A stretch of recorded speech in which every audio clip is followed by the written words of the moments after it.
Hey guys, Auspicious Aussie here, and welcome to another episode of the AS Monaco series.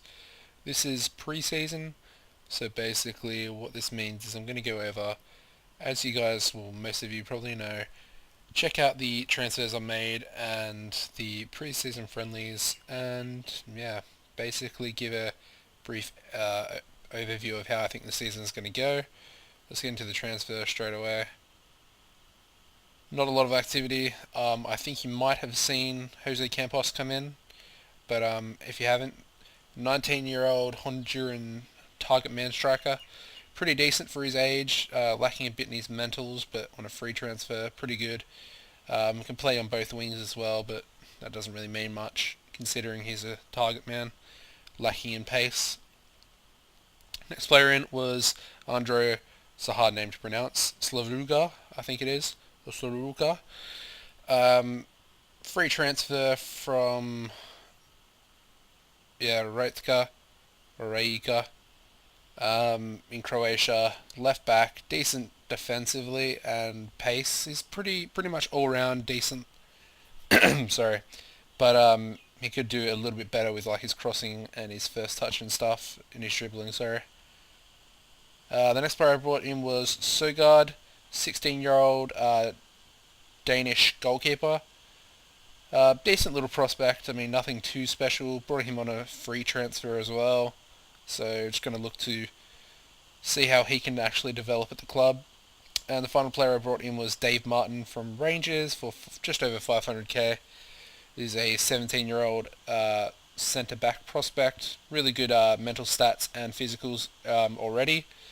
Definitely lacking in his technical attributes, but you know what? They can be improved quite easily. He's also got the height. Needs a little bit of pace as well, but they can all be corrected quite easily.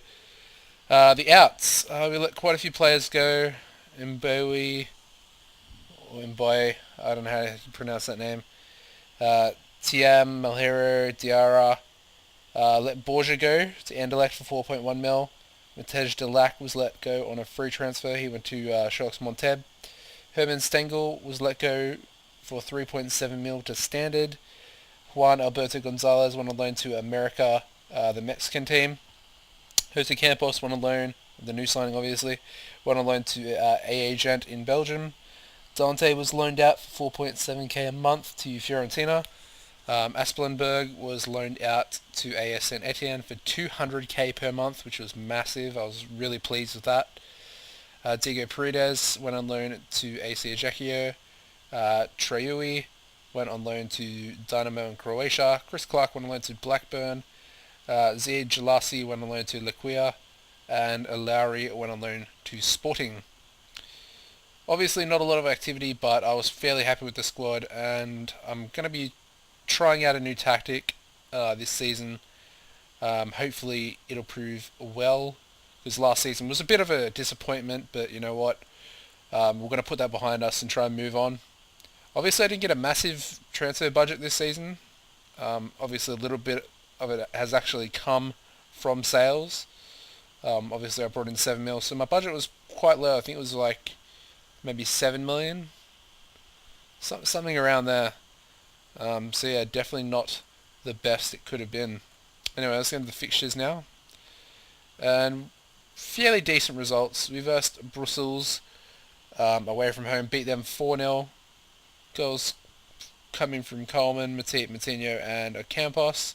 We then face KV Kotrick, beat them 1-0, goal coming from Aubameyang. Lost to Barca 3-0 away from home. Lost to Real Madrid 2-0 away from home. We then faced Stade Laurentien, beat them 6-0 before the Europa League third qualifying round started, and we drew FC Midtjylland, beat them 1-0 away from home, which was a good result. We then played another friendly game against Cavenol Football, beat them 8-0. Obviously, these two teams are actually amateur teams or semi-professional, unleagued teams. Before we went to FC Midtjylland again and beat them 1-0 at home this time. So 2 clean sheets in 2 competitive games is pretty decent. First game of the season is against Stade Rennais, so looking to beat them.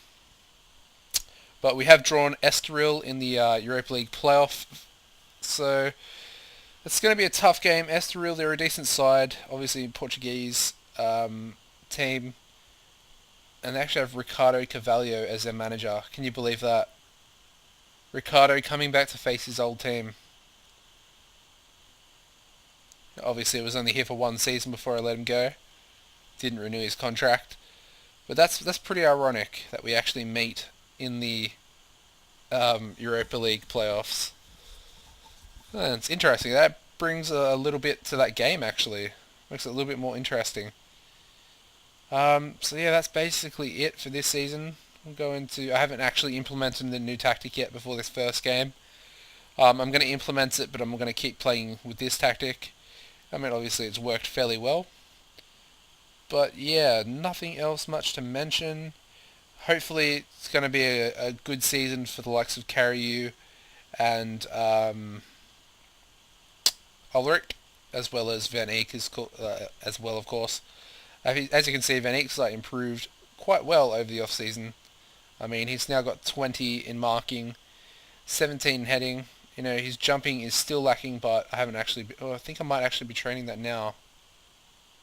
No, he's on tackling. Trying to get his tackling up, and then will try and improve his jumping. And I think if he gets about 14 or 15 in jumping, and he'll get at least 15 in tackling before I take it off, he could probably become one of the best centre backs in the world. I have a feeling he's quite a good player. Anyway, that basically leaves us with the end of this episode. If you've enjoyed it, please leave a like rating as always, and don't forget to tune in to the next episode, which will be, if I have a look here, I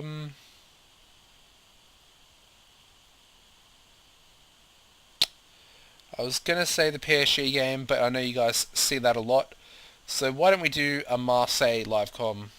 Marseille, they're a pretty decent side. It's away from home, so it's going to be a very difficult game.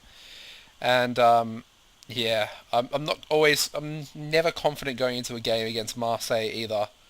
Obviously, we drew them in the Europa League semi or quarterfinal last season, and they absolutely destroyed us in the second leg. So yeah, if you guys would like to see that, please leave a comment down below, and yeah, stay tuned for the next episode. Goodbye, guys.